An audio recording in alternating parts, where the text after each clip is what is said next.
We all know the story, or actually, maybe not. Here, scooch in a little closer. The year was 1999, a simpler time.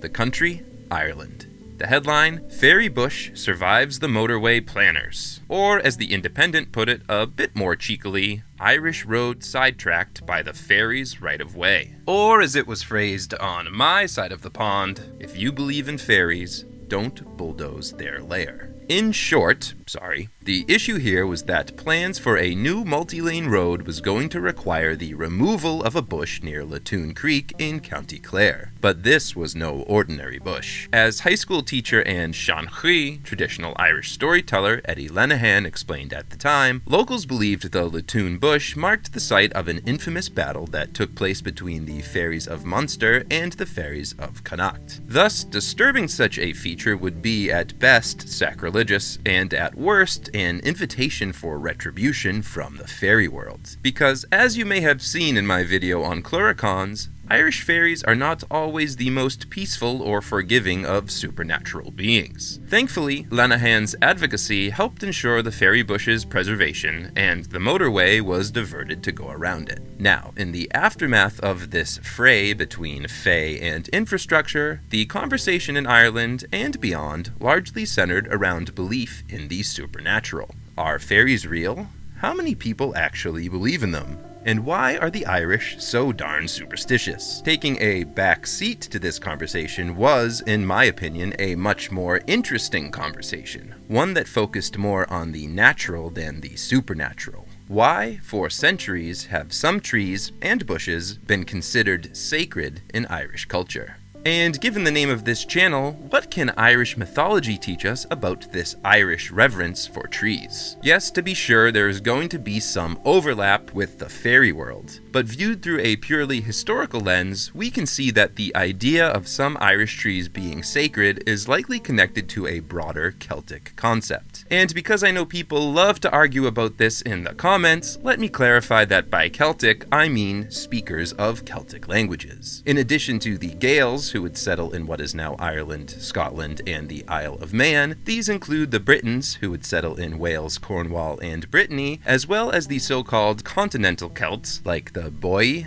the Celtiberians, the Galaici, the Galatians, the Gauls, and the Lepanti. And yes, I know Brittany is part of continental Europe, but technically the Bretons are lumped in with the insular Celts, even though it makes more sense to divide Celtic speakers into P-Celtic and Q-Celtic groups based on the consonant sounds their respective languages favor. It's a whole thing, and you can learn more about it over on irishmyths.com. Back to the trees. According to the Greek geographer and historian Strabo, writing in the 1st century CE, the Galatians would assemble a council of 300 men to pass judgment on murder cases, and their assembly place Strabo called the Druinemetum, a.k.a. the Drunemeton, which translates to something like oak sanctuary, with nemeton meaning sanctuary or sacred place, and dru meaning oak. Indeed, some scholars have argued that the word druid relies on that same root, dru, and when combined with wid, meaning to know, gives us a literal translation of druid as knower of the oak. And this aligns quite nicely with what the Roman naturalist Pliny the Elder, also writing in the 1st century CE, had to say about the Druids of Gaul. Quote, "The Druids, for so their magicians are called, held nothing more sacred than the mistletoe and the tree that bears it, always supposing that tree to be the oak. But they choose groves of oaks for the sake of the tree alone, and they never perform any of their rites except in the presence of a branch of it." End quote. For yet another 1st century take on a sacred Druid grove, let us turn to the Roman poet Lucan and his description of a nemeton near what is now Marseille, France, a nemeton that Julius Caesar was said to have destroyed in the 1st century BCE. However, a quick caveat is required before we dive in. The description you're about to hear is extremely propagandist, or propagandistic, depending on your preferred adjective. Still, there is likely some sliver of truth in it, hence its inclusion here. Quote, "There was a grove, untouched through long centuries, whose interlacing boughs enclosed cold and shadowy depths, the sunlight banished far above. It was sacred to no rural Pan, no Sylvanus king of the wood, nor to the nymphs, but gods were worshipped there with savage rites, the altars piled high with foul offerings, and every tree drenched in human blood. On those boughs, if ancient tales, respectful of deity, may be believed, the birds feared to perch. In those coverts no wild beast would lie. On that grove no wind ever blew, no lightning bolt from the storm clouds fell. And the trees, spreading their leaves to an absent breeze, rustled of themselves. Water flowed there in copious dark streams, while the image of the gods, rough-hewn and grim, were merely crude blocks cut from felled trunks of trees. But their very age itself, and the ghastly color of their rotting timber, struck terror. Men feel less awe of deities in familiar forms. Their fear increases when the gods they dread appear as alien shapes. They also say these subterranean caves often shook and roared, that yew trees fell and then rose again, that flame glowed from trees free of fire, while serpents slithered and twined about their trunks. The people never gathered there to worship, they had abandoned the place to the gods. And when the sun was at the zenith, or night's blackness seized the sky, the priest himself dreaded those moments, afraid of surprising the Lord of the Wood. End quote.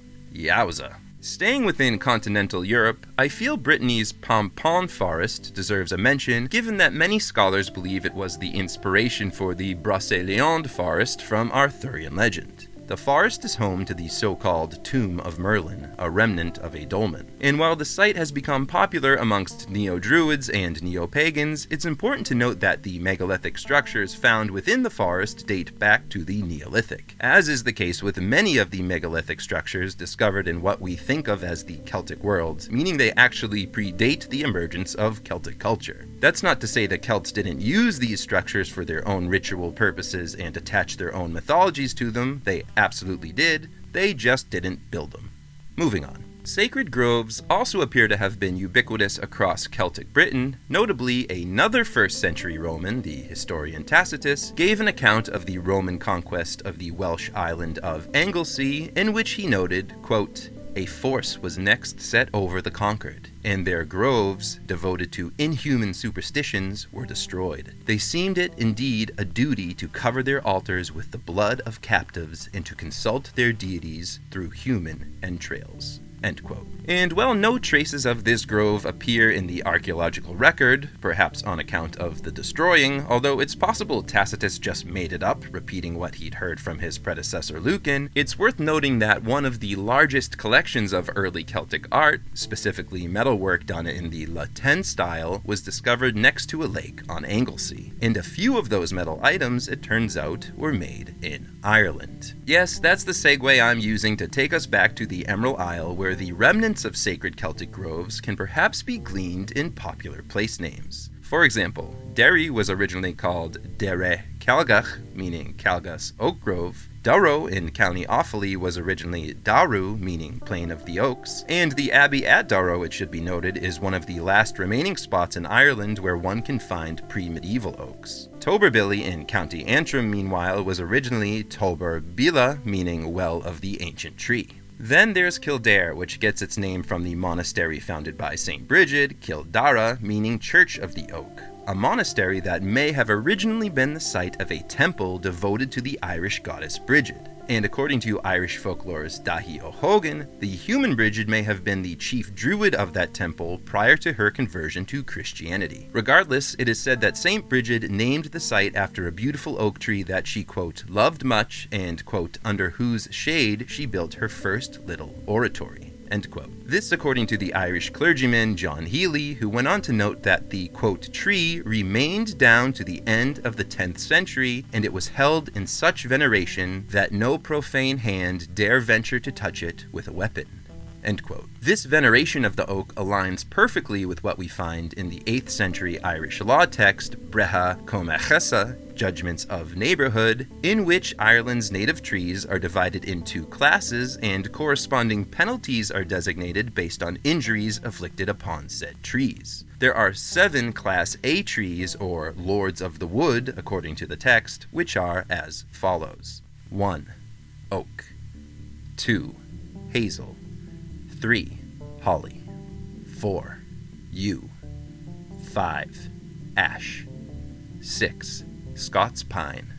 7. Wild apple tree. Now, a mere branch cutting of one of these lords of the wood would set you back a year-old heifer. A fork cutting would set you back a 2-year-old heifer, but a base cutting, hoo boy, that'd cost you a milk cow. But apparently these injury-specific fines were paid on top of an initial fine equivalent to 2 milk cows and a 3-year-old heifer. All this to say, the Irish took their trees very seriously. In his Dictionary of Irish Mythology, historian Peter Beresford Ellis noted that, quote, each clan or confederation of clans had its sacred tree or billa. Not infrequently, reference is made to a hostile clan invading a territory and felling a sacred tree as a dramatic gesture which would shame and demoralize their enemies, for many of these trees were considered as the Crann Beha, tree of life. End quote. From a comparative mythology perspective, the Tree of Life can be thought of as a Celtic iteration of the World Tree or Axis Mundi, a concept I explore in more detail in my video Bealtaine Explained, Mayday's Celtic Origins. But keeping our perspective rooted in history, or quasi-history at least, these sacred trees, known in Irish as Billa, meaning ancient tree, or Dead, meaning god tree, or Fidnevid, a term that may have a linguistic connection to the aforementioned Nemeton, were typically situated near the center of a given territory and were considered sources of pride amongst local inhabitants. What's more, to Ellis's point, the very significance of these trees made them vulnerable to attack. According to the Annals of Ulster, the Cinnal Owen, a branch of the Northern O'Neill dynasty, defeated the Ullid,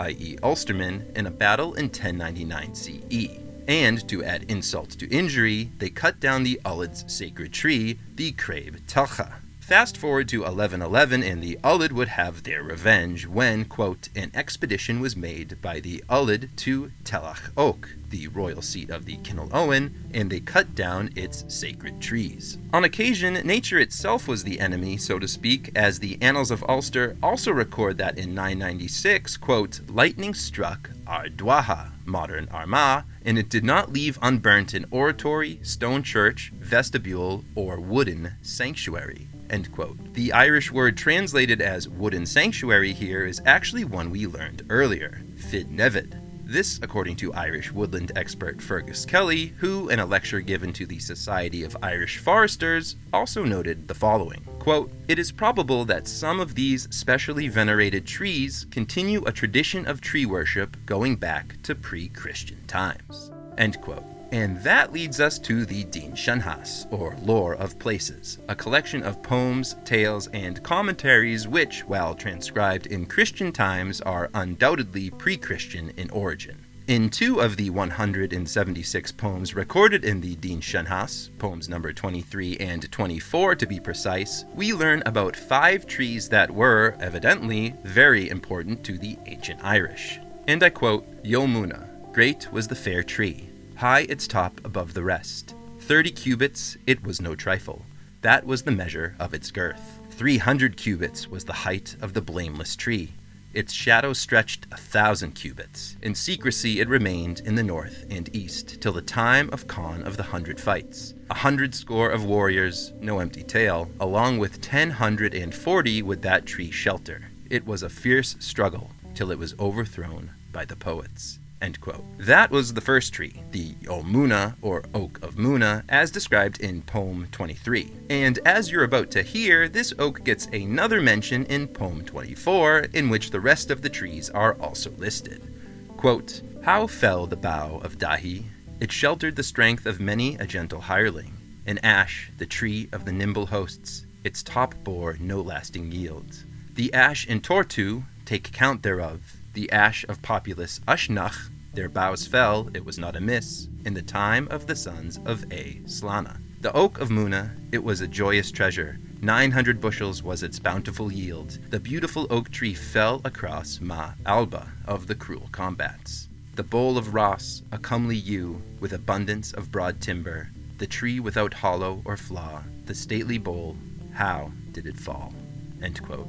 Today, these 5 trees, the Yomuna, an oak, the Billa Dahi, an ash, the Billa Torton, an ash, the Craib Ushnach, another ash, and the Yo Rasa, a yew, are collectively known as the 5 sacred trees of Ireland. They are so sacred, in fact, that John Williams, yes, that John Williams, composed a piece of music about them, appropriately titled The Five Sacred Trees, with each tree receiving its own movement. Williams drew inspiration for the piece from the works of British novelist and poet Robert Graves, son of the Irish poet Alfred Percival Graves, and for the sake of thoroughness, I'm going to include Williams's liner notes in which he described the significance of each of the sacred trees. However, please keep in mind that not all of what you're about to hear is actually attested to in the myths, as Robert Graves notoriously took a lot of liberties when writing about Irish mythology. Alright, here we go. The first movement. Quote,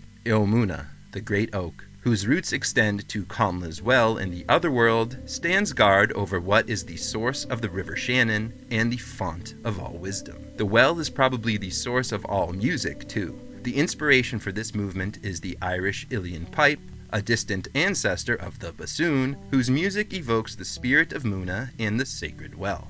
End quote. Second movement. Quote, Torton is a tree that has been associated with witches, and, as a result, the fiddle appears, sawing away as it is conjoined with the music of the bassoon. The Irish bowron drum assists. End quote.